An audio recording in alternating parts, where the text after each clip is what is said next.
Hi, I'm Sam Hawley, coming to you from the lands of the Gadigal people. This is ABC News Daily.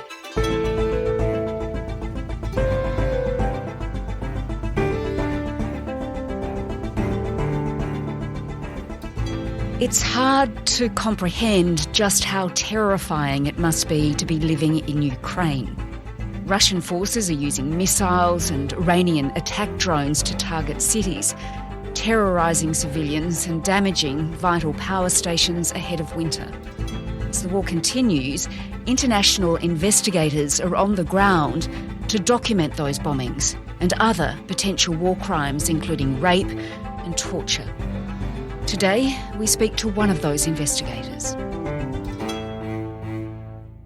I'm Nigel Bavoas. I'm a British King's Counsel. That's a barrister, and I'm the lead prosecutor for the International Mobile Justice Teams, which are supporting the Ukrainian authorities in investigating atrocity crimes across Ukraine. Nigel, you're in Ukraine.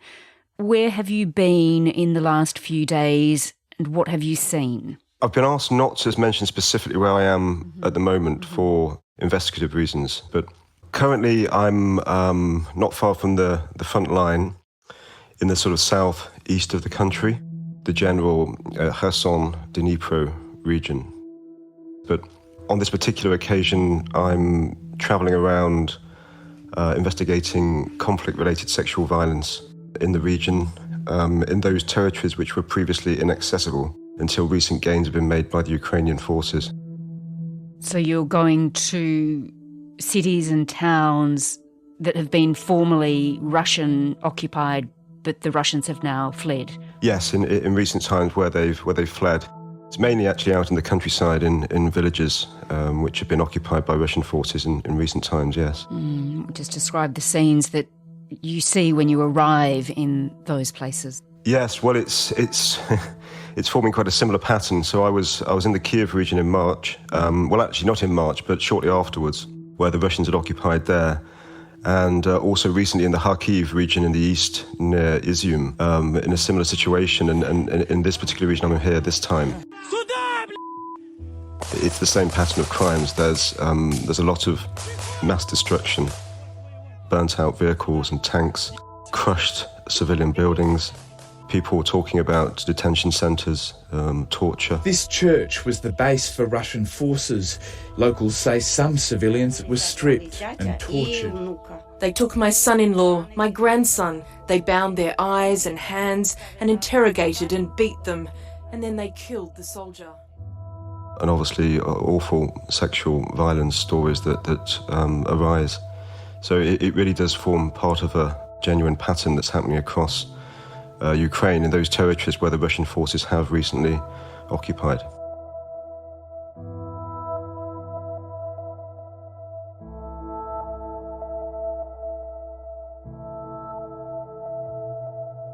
You mentioned that you're there now to investigate sexual violence.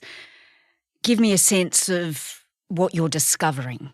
What we're hearing in terms of the sexual violence are stories, for example, women being rounded up in villages and taken to a central place and asked to be stood in a line, in a queue effectively, to therefore then be used for the purposes of the Russian soldiers' enjoyment and entertainment. It's pretty horrific. And women of all ages, ranging from 13 to 82.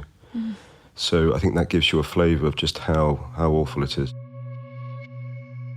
This is part of an increased effort on the part of the prosecutors and investigators in Ukraine to ensure that those who have suffered sexual violence are able to come forward in a safe space and make their complaints and tell their stories so that justice can be done. So what I'm part of and supporting is one of the first so-called national mobile justice teams which are travelling around the country for this purpose. It's absolutely chilling.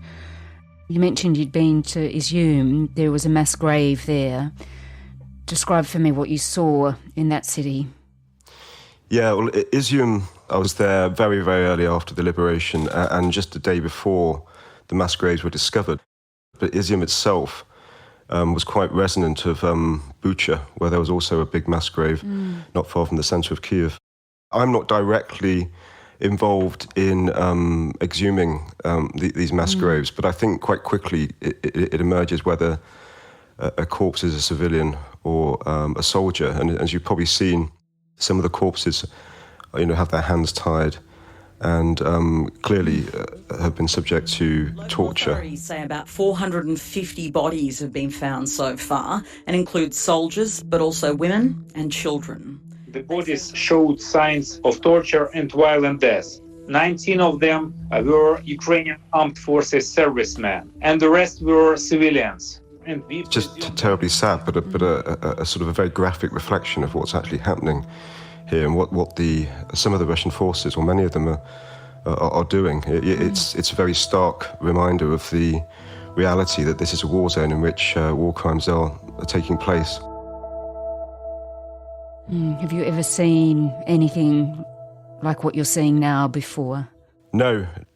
There have been cases in the past which I've done, which are in Lebanon and the Middle East, where there's been sort of mass explosions in urban centres, which sometimes rival some of the missile sites that I've seen in urban centres here. But no, in terms of the crimes I've just described, it obviously does happen around the world, but I've seen nothing like this firsthand, and it's pretty devastating as a human to sort of see and hear this, to be honest. Were you there to collect evidence of war crimes? It sounds like you are collecting evidence of just that. And we've seen in recent days, of course, that Russia has begun again hitting civilian targets in the capital, Kiev.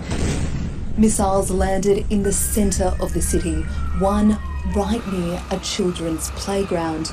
Already that is a war crime, isn't it? Yes, I mean, what's taken place, and it's not just actually this week, and I've been in Kiev actually on both Mondays, when it got hit. But it's not just in Kiev, it's across Ukraine. It's not just been this week, it started in September.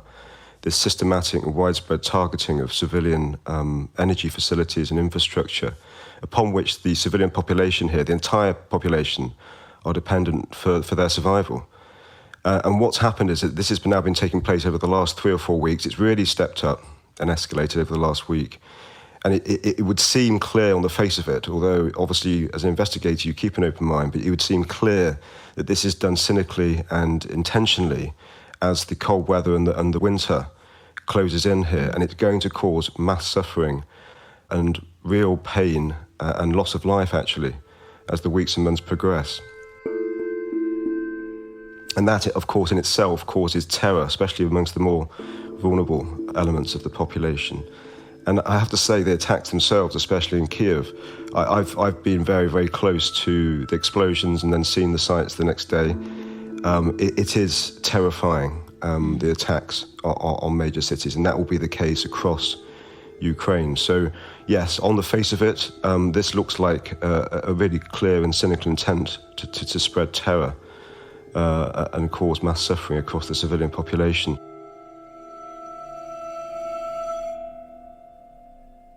You've painted a horrifying picture of what's going on there, of what Ukrainian civilians have been suffering through and are still suffering through now.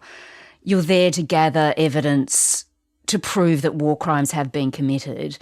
At the end of that, we want to see justice. So when will trials begin? When will this actually turn into a tangible outcome for the Ukrainian people? Yeah, well, the Ukrainian authorities have primary jurisdiction for investigating and prosecuting crimes, obviously, in their own country. But as you will know, there are possibilities internationally, including in the International Criminal Court, to get justice. In terms of how long it's taking, well, for the simpler types of war crimes, relatively speaking, there have already been some trials which have taken place in Ukraine, and there's others in train. The bigger crimes, which really, that's why I'm here, to help build bigger cases. They will take longer. They're inherently more complex, and therefore, it will take more time to investigate, and also to make the links up the chain of command to the leadership, right up to the Kremlin. Again, that will take time, and it requires a meticulous approach to ensure as compelling a case and as cogent a case can be built. So to answer your question, the bigger cases, the ones that really would make the impact in the fight against impunity, if you like, they will take years. I'm hoping not several years, as often is the case with these international investigations, but much, much less. But it will take time. And our aim is to do it as expeditiously and as quickly and as efficiently as possible, much more quickly than it's been done in the past, perhaps. And do you think that you can be successful in the end in prosecuting high-ranking soldiers, of proving even that Vladimir Putin is guilty of these most horrendous war crimes? Yes, I mean, we're certainly extremely determined where it's just to do so, to make those links at the chain of the command. Whether those senior commanders and senior politicians responsible are ever actually arrested and brought physically to justice, that remains to be seen, and some of them may well die before that time. But I think it's possible to see, for some of the bigger things that have happened in Ukraine, that it should be possible to do that. And I think we're confident and extremely focused in trying to make that happen.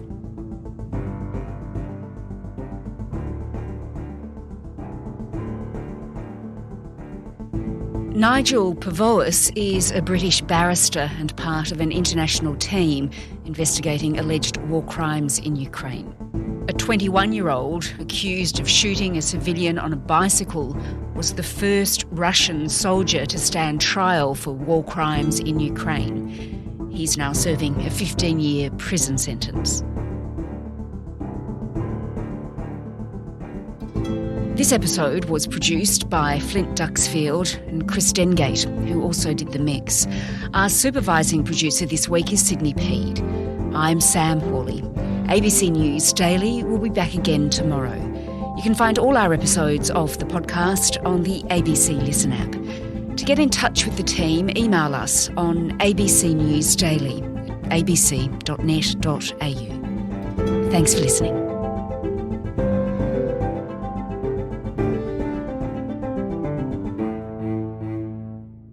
Subscribe to listen to more free podcasts or download the ABC Listen app and stream ad-free.